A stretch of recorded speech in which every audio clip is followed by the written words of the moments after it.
Hi everybody and welcome to English Digest. I'm Pat. And I'm Elsie. And today we're going to be going through our picture writing unit, which is a pretty fun one.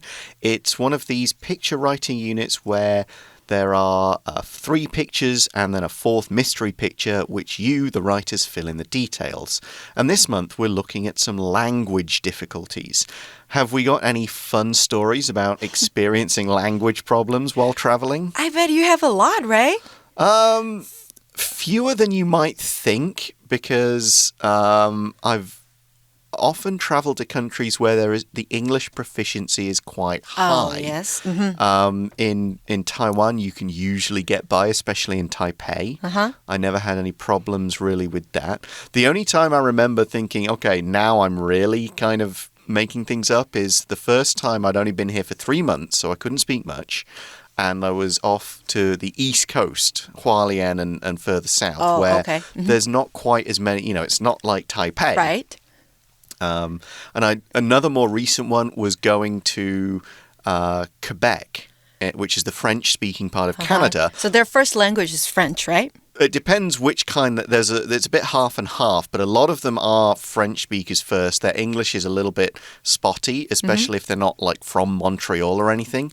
So I had to kind of dig into my 25 years back in my memory to remember some French. Oh. And it's really difficult. Yeah, and I thought of when my husband and I were in France, we had a little bit of difficulty talking to them. Oh, they don't like the actual French. French people don't like to speak English. Yeah, they kind of refuse to speak English. It's because they didn't want to do it. The French and the English have got a bit of a 2,000-year rivalry. Yeah, so they were still speaking French, and we were like, oh, okay, so we had to slow down, or we had to, try to use different phrases or words to communicate with them, or some body language. Well, I wonder if either of us were ever quite in the situation that we're going to see today in our picture writing. So let's start with the instructions, and they're pretty simple. We have 3 pictures and a missing 4th one. Look at the 3 pictures and imagine a logical end to the story. Logical but not boring, really. We're hoping to find something that's funny, creative, interesting, something that can kind of stand out. I mean, if you just put the logical conclusion, you're not going to get a bad mark, but you may not get the absolute top marks. But what the article does have to do is describe all the pictures. You can't just write what happens in the 4th picture. You do have to devote a sentence or 2 to the others. And you need 2 paragraphs and at least 120 words. OK， 这边我们要注意到的是呢，要仔细观察右方3幅连环图片的内容哦，并想象第4幅图片可能的发展，然后写出一篇涵盖每张图片内容，而且有结局完整的故事。文分2段，文长至少是120个单字。那我们要在看这些图片的时候，要特别注意这些细节。好，然后第4张图片要想一个够精彩的结尾才可以。So logically, you'll want to write 1 to 3 sentences per picture for the first 3, and probably write about the first 2 pictures in the first paragraph and the second 2 in the second paragraph. That makes a certain amount of sense. But you can vary this around. You could put all the pictures 1 to 3 in your first paragraph and do your entire second paragraph as the ending, the 4th picture. And we'll want to make sure you save plenty of writing space for the ending, so don't put too much extra stuff writing about the pictures that everyone can see. 是的 Pat 提到的重点都非常重要哦。第一个就是每张图片用2到3个句子叙述就可以了。那第一段呢，要写前面2个图片，第二段写后面2个图片，还要记得留充足的空间写重要的 conclusion， 也就是结尾的地方。Now, you have a lot of freedom of choice here. You could go with a third-person story. He did this, Andrew did this, and so on. Or you can do first person. You can choose, right from the point of view of the guy standing at the crossroads, the foreigner, obviously, who comes along with a map. You could write from the point of view of someone watching this situation. And in first person, it's I did, I saw, I said. Now, you might need to invent a few names for the characters in this story. Don't spend too long thinking about it. Just pick an obvious name and get on with it. 这里呢，我们用第3人称或是第一人称都可以。Now, you could try second person if you wanted to experiment. You are standing at the crossroads. A man comes up to you. What do you say? So it's worth an experiment if you feel confident, but first and third are much easier. So now let's look at developing an approach. 第一个我们要注意到的是看图写作它是一种叙述的文章，着重在描述图片的各项细节内容，也就是人、事、时、地、物。那我们可以观察图中人物的表情、服装、动作，生动的细节描述呢，和意想不到的结局会是一篇文章脱颖而出的关键。So this is a descriptive story, so use descriptive language. Visual description is good. What do people look like?Add some colors, mention maybe the weather, the surroundings, but don't just limit yourself to sight. Other sensory details are great too because they make the story feel more real. They will draw the readers in. What can the characters hear? Busy traffic, the electric sounds of the streetlight, maybe somebody shouting. Maybe what can they smell if that's important to the story?You'll also want to add how they feel emotionally. So these details really make the story feel alive. 那第二个连环图片的写作步骤也要注意哦。第一个是要仔细解读每张图中的重要讯息。第二个，设定故事主题，并以此针对图中的相关细节加以描述。运用合理的联想，注意是合理的哦。或者是推理串联情节，那让每张图之间的发展顺序呢是自然而且有逻辑的。第三个，设定最后一张图的情节，此为本次写作的高潮或者是结局，必须要和前3张图片的内容有所呼应哦。文章必须要包含起承转合4个部分，建议可以将前2个部分放在第1段，其余放在第2段。So what you've got to do is think about the overall story. If you decide what your ending's going to be, you need to add details early on to build to that ending. And this will keep the ending logical rather than just strange. You can't just have aliens landing in picture 4. It might be exciting, but it's not really good storytelling.那第三个我们要注意到的是在故事形态的写作当中，由于叙述的是已发生的事件，那时态呢原则上以过去式系列为主。So past tense is more common for stories and narratives, but you can try present tense as an experiment. There are books and stories written like this, but past tense is generally easier and it's more familiar to readers. 那第四个，在下笔之前呢，我们要先决定叙事的人称1或2或3，那这样子呢，我们还可以方便故事的叙述，可以替图片的角色命名。Yeah, we mentioned this. Second person is tricky to say you did this, you see this, you walk here. It's worth a try once you feel confident, but stick with first and third until you feel you're ready. 是的，先以第1跟第3为主。那如果真的都准备好了，很熟练了，我们再来试着用第2人称写。那第5个呢，故事形态的写作讲求流畅，因此我们与其选用花俏、艰涩难懂的字词或复杂易错的语句，不如用平易近人的字句，才能够吸引读者，并展现故事的趣味哦。Now, this is a difficult one because this is an English exam. You will want to show the person marking the exam you have good English, you know some nice, difficult words, but not too many. Throwing in lots and lots of fancy words...This is called purple prose in English, and a lot of native English speakers will say it's not such a good thing, because a few well-chosen descriptive words is better than a whole sentence that's full of them. If you look at a sentence that's just packed full of difficult words and complicated comparisons and similes,They're really hard to read, and you don't quite understand by the time you've got to the end of it what it's about.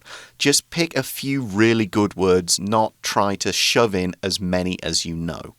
是的，所以我们选的字其实几个艰涩难懂、比较花俏的就够了，它会有画龙点睛的效果。So now we have some ideas to remember as we plan out our story. Now you can do some brainstorming, make a few notes about who are the characters, what are their names, what are the surroundings. We're not going to present any brainstorming here ideas right now. You can use any of the ideas we've talked about in other lessons, but you may just need to make a few notes. Maybe look at pictures 1 to 3 and write some names and words next to the characters. You know, this guy is Peter, this guy is Steve, this shirt is this color, the traffic light is this color. Just to remind yourself what you're doing as you go. You can just make little notes on the pictures. No one's going to mind if you do that. Now, let's look at a few story examples and the outline. So, we're going to start with the story with the first story, the first version of the story, and we can connect the sentences and add the details later. So, paragraph 1's introduction. One day, I was standing at the corner and waiting to cross the street. So, we've got the setting here, the street corner. We have our main character, I, and we know that we are, the perspective is, the man in the first picture. This one sentence covers that entire picture, gives us everything we need to know when, where, who, and it's a very efficient introduction. 那这边我们看到呢，他用的是第一人称在写作。那他说啊，我当时正站在转角等过马路，所以第一句话当中我们就看到了背景跟主角都出现了。那接着在第一段当中呢，你会看到作者对第2、第3张图片的叙述。So the rest of the first paragraph of this essay covers pictures 2 and 3 in its body. And remember, we said that is fine. The first paragraph can cover all 3 pictures, no problem, as long as you just include enough detail. So we've got this detail now. A tourist with a big backpack walked towards me. B, he had a map but looked confused. C, suddenly he started talking to me in English. D, he was pointing to a place on the map and asking me questions. And E, I got really nervous because I couldn't understand him. OK， 所以这边针对第2、第3张图片的叙述呢，第一个是有一个背着后背包的游客走向我，他手里面拿着地图，看起来很困惑。他突然开始跟我说英文，然后他指着地图上的一个地方问我问题，我很紧张，因为我听不懂他在说什么。那接着在 paragraph 2第2段，我们就要着重描述第4张图片的内容咯。You know, I took a look at the guy in the picture 2 and 3, the foreigner, and I thought, what a goof. You know, look at him there in his shorts and his sandals and his Hawaiian shirt and his sunglasses. And then I thought, well, hang on. That was probably me when I came to Thailand. When you first came here? Yeah, and it probably still is me sometimes in the summer, just, you know, shorten the hair a bit. And yeah. So, you know, as much as I think what a big stereotype of a foreign traveler, yeah, some of us are like that. It's kind of embarrassing. But anyway, now we move to paragraph 2, which is just going to be the 4th picture. And as we've said, it's completely okay to write your essay this way or pictures 1 and 2 first and pictures 3 and 4 second. But body paragraph 2 begins. Then I had an idea. And what's great about this single line is it's the big moment in the story. The first paragraph has set up the characters. It's set up a problem. It's difficult. One character feels uncomfortable and nervous and embarrassed. And now the character has the idea and starts all the actions that solve the problem. If you were looking at Freytag's pyramid that Elsie and I discussed a couple of months back, this would be the climax in a way. 是的，我们前面都在铺陈，然后现在到了最高点高潮的部分。诶，我有了一个想法 I had an idea. 那在第一段当中呢，我们看到问题的出现，就是 he couldn't understand what the tourist was talking about. 然后在第2段当中，我们将会看到主角对问题的解决方式，也就是 the solution. So what happens? What is the solution? A, I opened a translation app on my phone. Oh, thank you, modern technology. You know, 20 years ago, you'd have had to write a completely different story. Yep. B, I typed in a message to tell him I couldn't understand him. C, he read the translation and took out his phone. Why didn't he do this in the first place? D, he typed a message and then translated it for me. E, it read, where is the train station? And F, I replied, I'm going there, follow me. OK， 所以同学们可以发现它是一个到达最高点，有点子之后再继续下降到最后的结尾。他这边说呢，我就打开手机上的翻译 App， 然后我就打了一段讯息告诉他我不了解他在说什么。他读了之后拿出他的手机，打了一段讯息，然后翻译，上面写的是火车站在哪里，我就回答我刚好要去那边，跟我来。And then we see the conclusion, which is the light turned green and we walked to the station together. And so we've got a happy ending. 变绿灯之后呢，我们就一起走向火车站。Yeah, like I said, 20 years ago, this would have been a very different story. I'm kind of curious as to see how it would have gone. Thanks to the technology. Yeah, 2003, everything's very, very different here. So an outline, this is the outline, and of course, you add more details, more transition words and sentences when you turn it into your full essay. Think about what's missing, sensory details, sounds, colors, anything else that's relevant. Now make sure you get your logical, sensible structure in the outline. It's much easier to correct it there. Sensory details 也是很重要的哦，就是所谓的感官细节，有声音啦、颜色、动作或是味道，都可以把它写出来。那这边呢 ，dialogues 对话也是可以呈现的。Oh yeah, definitely get some dialogue is a lot more exciting to read than description. Dialogue is dynamic, it's active, and you can get a lot more information in it than just descriptive writing. Now, one thing that people do when they're doing these 4-picture ones is they take a lot of words to write what's going on in the first 3 pictures, when actually you need to save a lot of your words to really describe picture 4. And in your outline, you'll see if you're going to do that. You go, oh, wait, I'm going to put like so much detail, but everybody can see that. I need to cut some of those details. And this should be obvious in your outline if you're going to do too much or equally not enough. And that's why you write an outline, so you can figure that all out before you really start writing. So we're going to take a short break now, and when we come back, we'll be looking at our 2 samples.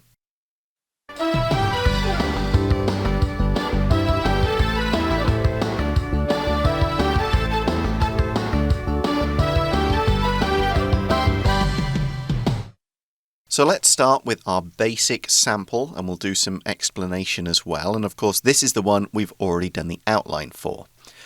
Basic sample. One day after school, I was standing at the corner waiting to cross the street. A tourist with a huge backpack walked to the corner and stood beside me. He had a map of the city, but he looked very confused. Suddenly, he looked at me and started talking to me in English. He was pointing to a place on the map and asking me questions. I got very nervous because I couldn't understand what he was saying. Then I had an idea. I opened a translation app on my phone. I typed in a message that said I couldn't understand him. The man read the translation and took out his own phone. He typed a message and then translated it for me. It read, "Where is the train station?" "I'm going there. Follow me," I replied with the app. The light turned green and we walked to the station together. So here we follow the outline above pretty closely, just adding a few of those transition words, next, then, and so on. And then a few extra details. We've got the huge backpack, map of the city, pointing at the map, the man using his app, and a few extra little words and things there just to fill out that outline. 是的，刚刚提到的重要的 transition words 转折词是不能少的。那在这篇基础范文当中啊，我们看到作者常用 then 来带出接下来的事件，当然 next 也可以。那他在第一段当中呢，还加上了 suddenly 突然之间，那就增加了文章的生动性。那最后提醒同学哦，在连环图片当中啊，适时的加入1-2句的 dialogues 对话，也可以让你的文章更加生动，但是不要太多，画龙点睛就好。Okay, so, yeah, perfectly good sample, covers all the pictures, logical kind of ending, nice touch with the modern technology. Now, what we go to the advanced sample to find is completely different. It's a very creative, very unusual idea. So let's read it and find out what's going on. Advanced sample. Being a traffic light is very entertaining. I am positioned on the corner of a busy main street, so I see many unique and interesting humans. I enjoy watching people as they go about their lives, and humorous incidents take place quite often on my corner. One bright summer day, I saw a young Taiwanese man waiting at the corner. He was standing by himself. This was nothing new and was a little boring for me. It was almost time to turn green, but I saw another man approaching. I thought something interesting might happen, so I stayed red.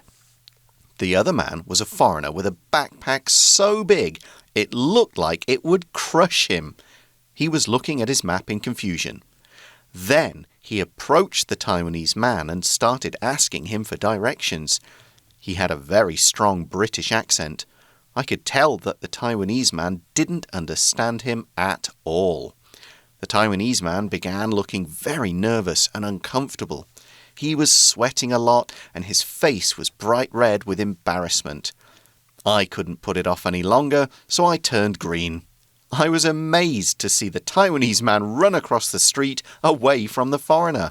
The British man chased after him, shouting, "Wait, is this the way to the train station?" Obviously, this is very different. Choosing the traffic light as the narrator is a very creative idea and really makes the story stand out.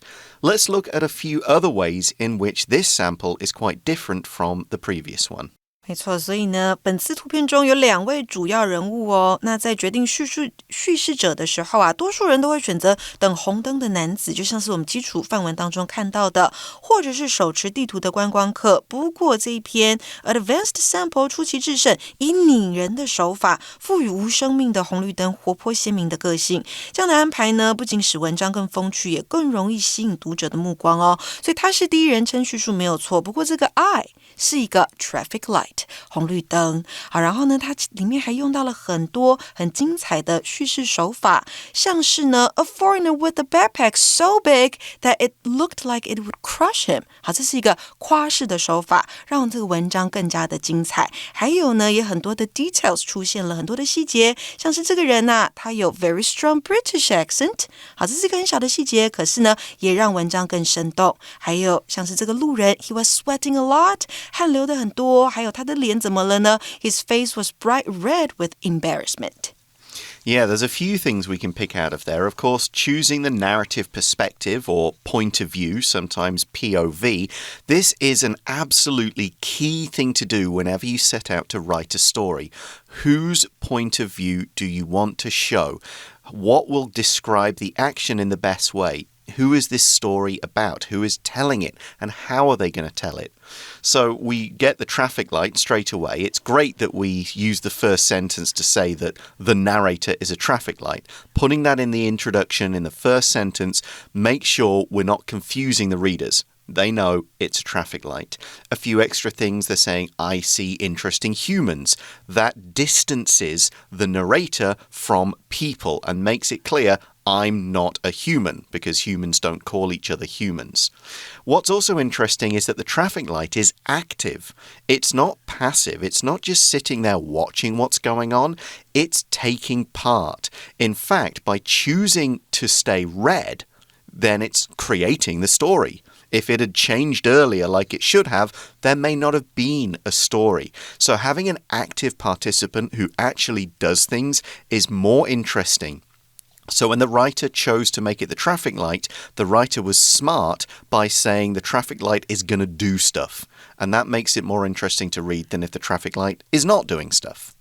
没错，那还有就是刚刚提到的，同样是形容观光客的背包之大，但是在基础范文中只是用了 huge 这个字，不过在我们的进阶范文，我们用到譬喻还有夸饰的技巧，那将背包大的程度呢，透过修辞的点缀跃然纸上。Yeah, a backpack so big it looked like he would crush him. That's kind of a funny description. It's not absolutely true. It's just kind of funny. It's an interesting detail. It catches people's eyes and seems more realistic than just the word huge. It stands out more. And then in day 2, the phrase or the sentence, he was sweating a lot and his face was bright red with embarrassment. This is a great writing technique and it's called show, don't tell. And okay, there is a telling sentence first. The man looked very nervous and uncomfortable. To be honest, I would say cut that sentence. You just say, the Taiwanese man was sweating a lot and his face was bright red with embarrassment. You could even cut with embarrassment. If you say somebody is sweating a lot and their face is bright red, we know that means they're nervous, they are embarrassed. You can cut out the telling and just show. And a lot of writing classes and schools will tell you, use more showing. Don't tell the reader things, show them what's really going on. 是的，与其告诉读者发生什么事，不如展现给他们看。好，那接下来呢，我们说进阶范文跟基础范文相比啊，人物情绪和动作上都有更精细跟具体的描述。举例来说呢，以等红灯男子满身大汗，就我们刚刚讲到的，还有脸红尴尬来凸显他的紧张情绪。还有呢，活用动作性较强的动词，像是 chase， 像是 shout， 来捕捉事发当下观光客他戏剧的反应。Yeah, those words, chase and shout, make it a little more exciting and dynamic. Now let's take a quick look at a few of these vocabulary words and phrases. The traffic light says he is positioned on the corner of a busy street. You could also say he is located there. He's talking about where people have put him. And that's an interesting choice to use positioned because it means somebody has taken me and put me there.没错，它用到被动哦，就是我被放置、安置在那个地方。那动词呢，用的是 position。The traffic light says, I enjoy watching people as they go about their lives. To go about something means to do their jobs, do their stuff. You just go around, go and do everything they need to do in a day. So going about their lives is kind of just like living your life as normal.是的 go about 它是从事或进行 go about one's lives 那就是进行某人的生活 And then in the second paragraph, the traffic light says, I couldn't put it off any longer. To put something off is to go, I'm going to do this later. I'm not going to do this right now. So in the first paragraph, the traffic light chose, you know what, I'm going to keep this red and see what happens. But the traffic light knows that he has to, or she, or it, they, whatever pronoun you use, they're going to have to turn green eventually before somebody calls the city and says, hey, this traffic light's broken. So the traffic light is saying, I can't put it off. I can't postpone, delay. I can't wait any longer. I've got to do this now. It's kind of in my instruction programming. I'll turn green.是的 put something off 那就是延后所以刚刚红绿灯说我没有办法再延后不转绿灯了好所以呢他还是必须得做这件事情 Yeah, personal one, a very strong British accent. I'm just going to put this out there for all my listeners. There are dozens of British accents right. and they are all different. If you come from the north, you will sound very different to people from the south. If you come from Scotland, you'll sound very different to an English person. The west and east coasts of Scotland sound very different. There is not just one British accent. Right, there are a ton of them. Yes, and I could confuse you a lot by actually talking in any of them or even talking in my real accent because newsflash, this isn't it. Oh. And we'll leave that mystery for another time as we're out of time. Thanks for listening, everybody. We'll talk to you again soon. For English Digest, I'm Pat. I'm Elsie. We'll see you again. Bye-bye. Bye-bye.